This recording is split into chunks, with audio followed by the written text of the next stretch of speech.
fazer esta noite? A mesma coisa que fazemos todas as noites, Pink. Tentar conquistar o mundo. O Pink e o cérebro, o Pink e o cérebro. Um é um gênio, o outro um imbecil. Não cansam de tentar o mundo dominar. O Pink e o cérebro, o cérebro e o Pink, o cérebro. No final da noite começa um novo plano. Eles vão pensar em tudo até o dia clarear. O Pink e o cérebro e o Pink, eles fazem tudo na escuridão. Não é fácil de explicar, nem de compreender. O Pink e o cérebro e o Pink, o cérebro e o Pink. Não!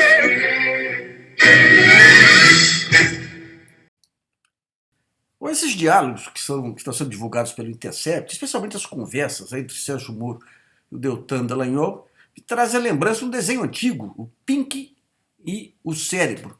E é interessante como que a caricatura vai se amoldando aos fatos, né? Tem um áudio que está sendo divulgado aí, uma brincadeira, obviamente, alguém imitando o Sérgio Moro falando: sexta-feira é dia de maldade, precisamos acabar com tudo, vamos fazer maldade, que é uma brincadeira, né? Daí a gente ouve o áudio que eles divulgaram agora do Deltan e se descobre que sexta-feira é dia de maldade. Bom dia, grupo. Hoje é sexta-feira, é dia de maldade. Dia de fazer uma operação, mandar a PF 6 da manhã para fazer busca e apreensão, revirar tudo, pegar computador, celular, abrir cofre, chutar cachorro. Hoje é dia de maldade.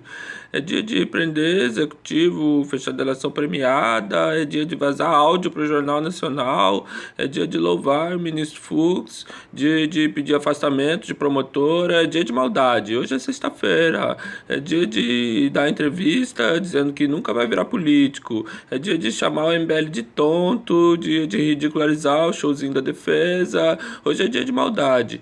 Hoje é dia de grampear os advogados da defesa, dia de perdoar o caixa 2 do Lorenzoni, dia de fazer PowerPoint com o Deltan, é dia de ter convicção sem provas. Hoje é dia de maldade. Hoje é dia de fingir parcialidade, surgir testemunha de acusação, dia de passar processo prescrito do FHC, arquivar o Aécio, inocentar Cláudia Cruz. Hoje é dia de maldade. Hoje é dia de dar o perdido no cônjuge.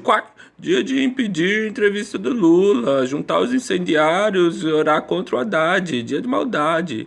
Hoje é dia de prender o principal candidato à presidência da República, ganhar o ministério depois. É dia de excludentes de licitude. É dia de manos sujas. Hoje é dia de malquá. Hoje é dia de dizer que foi hackeado, dizer que não lembra, depois dizer que não tem nada demais, depois dizer que é crime fazer o que eu mesmo já fiz tantas vezes. Hoje é dia de maldade. Um beijo, grupo. Caros, o Fux deu uma liminar suspendendo a decisão do Lewandowski que autorizava a entrevista, dizendo que vai ter que esperar a decisão do plenário. Agora não vamos alardear isso aí, não vamos falar para ninguém, vamos ficar quieto para evitar a divulgação o quanto for possível, porque quanto antes divulgar isso, antes vai ter recurso do outro lado, antes isso aí vai para plenário. Então, o pessoal pediu para a gente não comentar aí publicamente e deixar que a notícia surja por outros canais para evitar precipitar recurso de quem tem uma posição contrária à nossa. Mas a notícia é boa para terminar bem a semana, depois de tantas coisas ruins, e começar bem o final de semana. Abraços, falou! Bom, como explicou o Deltan Dallangol, sexta-feira é dia de maldade. Mas o capítulo mais relevante do dia foi a entrevista concedida pelo Greenwald aí para a Democracia Now. Ali você percebe como que a imagem da Lava Jato está sendo destruída internacionalmente. So the latest revelation was, as you noted, this cover story in the largest and most influential news weekly in Brazil, which is Veja. It's sort of like the Time magazine of Brazil, except that it's center-right or even right wing, and that's what made that story so significant was, as the editors themselves admitted, and they did the story in partnership with us, they had spent 4 or 5 years believing the myth of Sergio Moro, that he was this incredibly ethical figure who was combating corruption without regard to ideology or party, and doing so in order to clean up Brazil and strengthen and fortify its democracy. They believed that myth and played a leading role in helping to construct it by repeatedly putting him on their cover. The covers of these weekly magazines are incredibly influential because people even who don't read political magazines see it. It's on every corner. It's what helped dirty and destroy the reputation of Dilma and Lula, were these magazine covers, and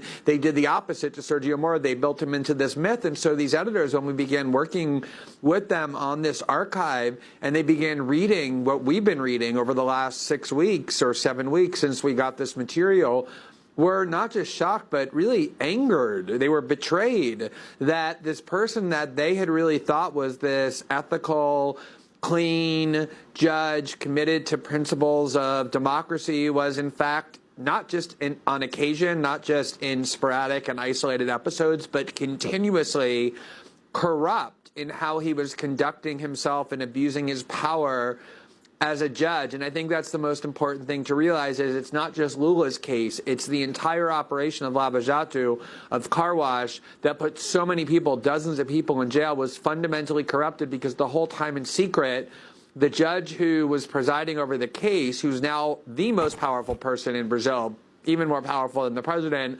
was engaged in corruption so shocking and severe that even the right-wing magazine that had been his biggest supporter has turned on him and is now in partnership with the Intercept Brazil to do a series of exposés on their cover, uncovering and unmasking this person who was celebrated not just in Brazil but around the world as the paragon of ethics, but who in fact was deeply corrupt.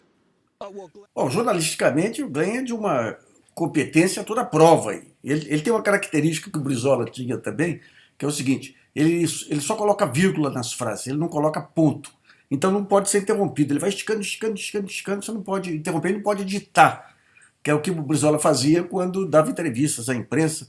Obviamente ele não tem desconfiança em relação à democracia, não, mas é uma estratégia interessante. Outro ponto é a narrativa que ele constrói sobre a revista Veja, que é eficaz do ponto de vista de mostrar que havia um engano e a imprensa, de repente, confrontada com a verdade, fez a verdade jornalística se impor e ficar indignado com o fato de ter sido enganada pelo Sérgio Moro. Quem é do ramo sabe, ele talvez saiba também que não é bem assim.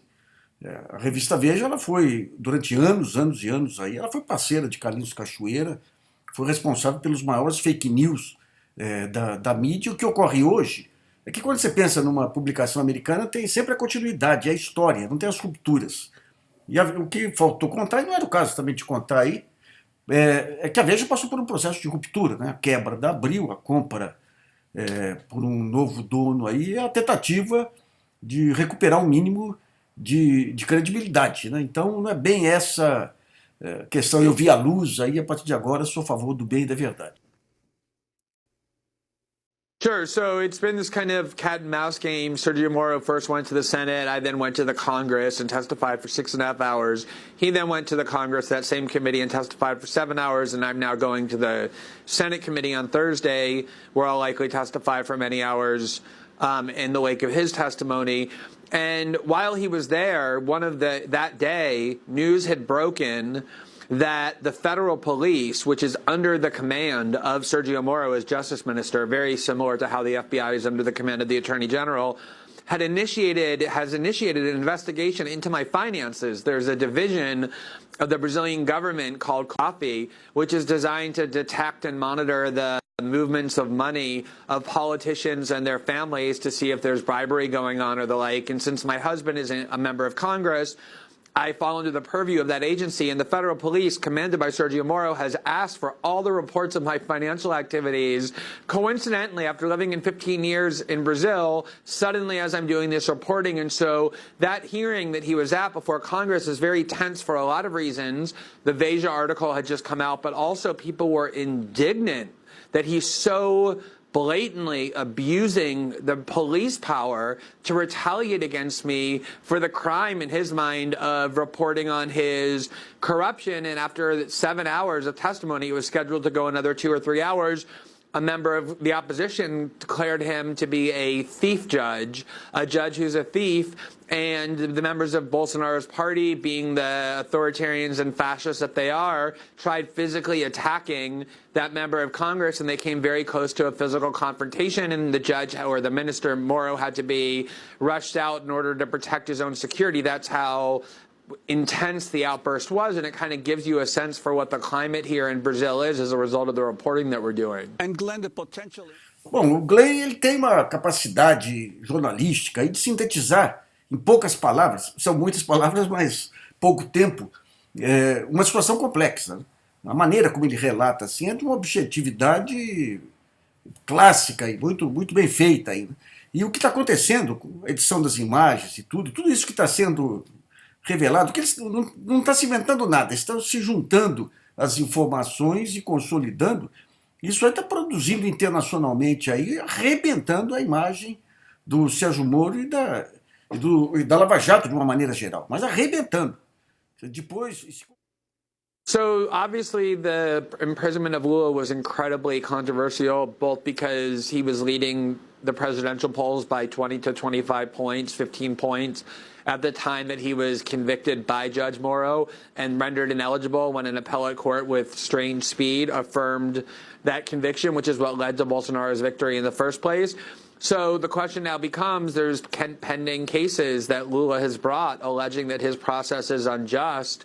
Obviously, the Supreme Court is taking a close look at the reporting that we're doing, and in fact last week issued a decision 3-2 denying Lula's release or a petition to be released from prison, but explicitly saying that they intend to revisit this pending further revelations by The Intercept. So obviously the reporting that we're doing about the corruption intrinsic, endemic to this process as a result of Sergio Moro's misconduct is putting in doubt all of the verdicts that he issued. I mean, imagine in the United States if a judge, even in a traffic court case, got caught secretly collaborating with prosecutors and encouraging them and instructing them about how to prosecute the case.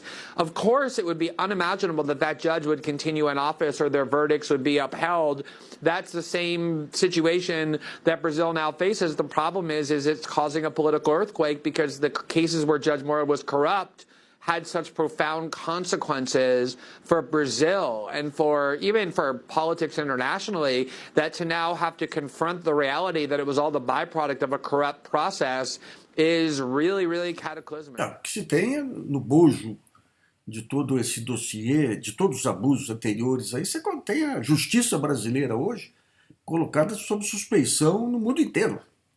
Vai ser interessante ver como o Supremo, os tribunais de justiça, de uma maneira geral, reagirão ante essa exposição aí de distorções profundas, que pegam não apenas Moro. Moro foi um espaço que foi aberto aí para um pessoal poder crescer a ponto de arrebentar a economia brasileira, arrebentar as empresas brasileiras, aí ser saudado como herói, né?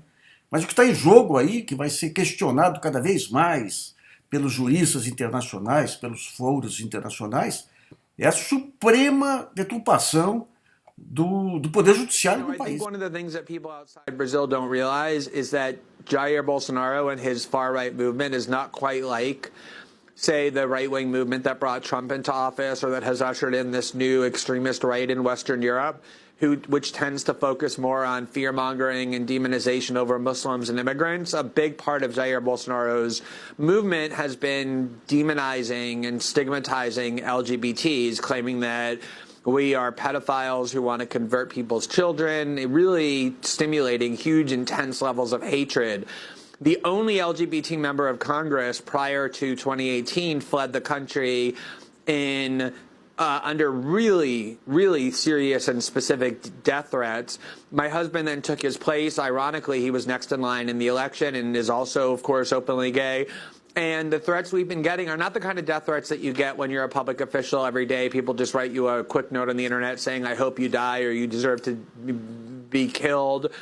They're death threats that include our very personal data, our social security equivalent number, sometimes our address, information that only people in official positions could acquire. they're very graphic and directed at our children, at our family, and at us personally. They're the kind of threats that obviously a lot of thought goes into and a lot of resources are behind. And that's why we take them very seriously and have been turning them over to the federal police. Unfortunately, that federal police is commanded by Sergio Moro, who, as our reporting demonstrates, is willing to cross every line and break every law in order to achieve whatever ends he deems just. And so our confidence in their ability or their willingness to investigate those threats is not very high. A imagem da justiça brasileira aí, da Polícia Federal, a outrora orgulhosa Polícia Federal, está indo para o vinagre, né? A dúvida é a seguinte: qual vai ser a reação da Associação dos Magistrados do Brasil, da Associação dos Juízes Federais, da Associação Nacional dos Procuradores da República, do Supremo Tribunal Federal, dos porta-vozes do sistema judicial? O que vão fazer? Não é a retaliação ao mensageiro, não.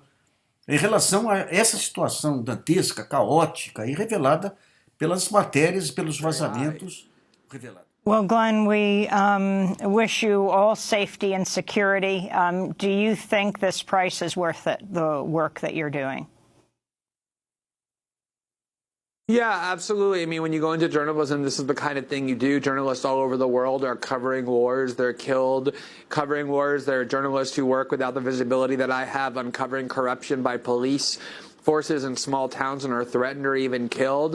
This is the kind of risk that you take on if you want to be not just a journalist, but the kind of journalist that confronts power. So, of course, the risks aren't fun, but at the same time, it's very gratifying to feel like you're using the guarantee of a free press for what it's for, which is shining a light on the corrupt acts carried out in the dark by the society's most powerful actors. Glenn Greenwald.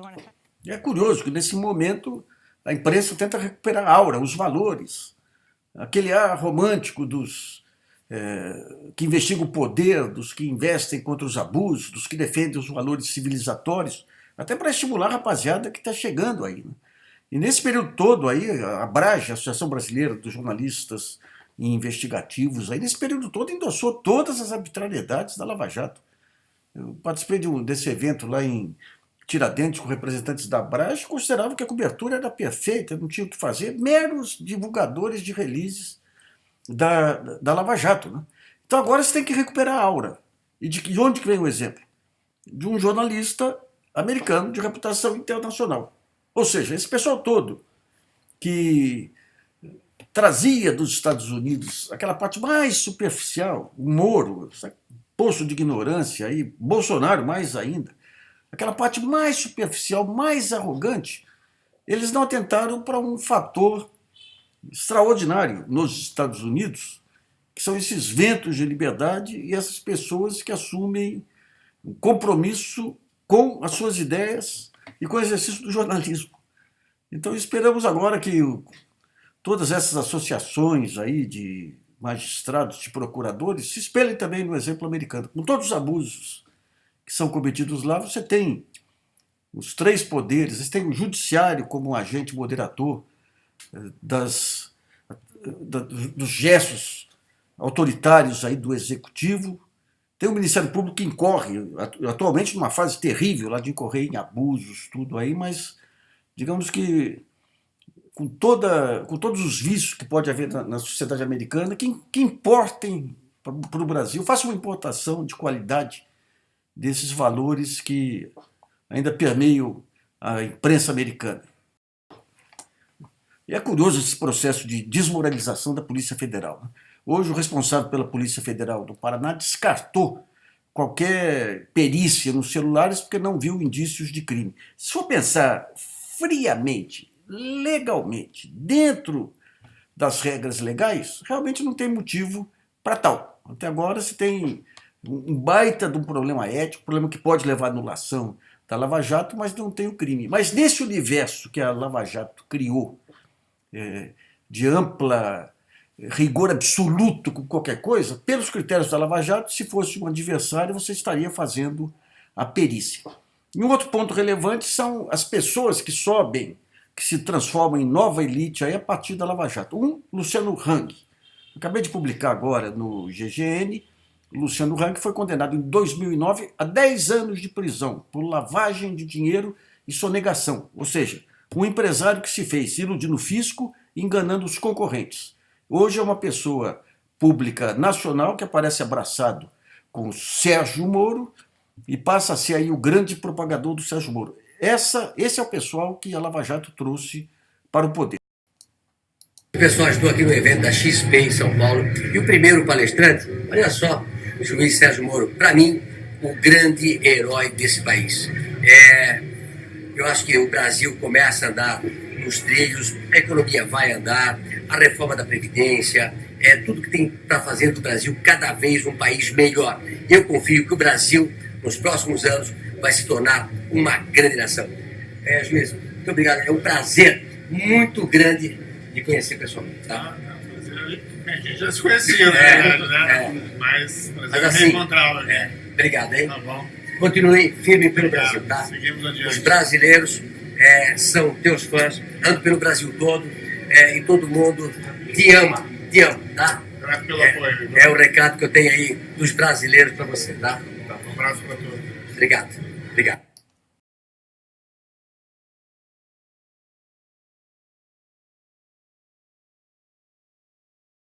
Bom, como disse o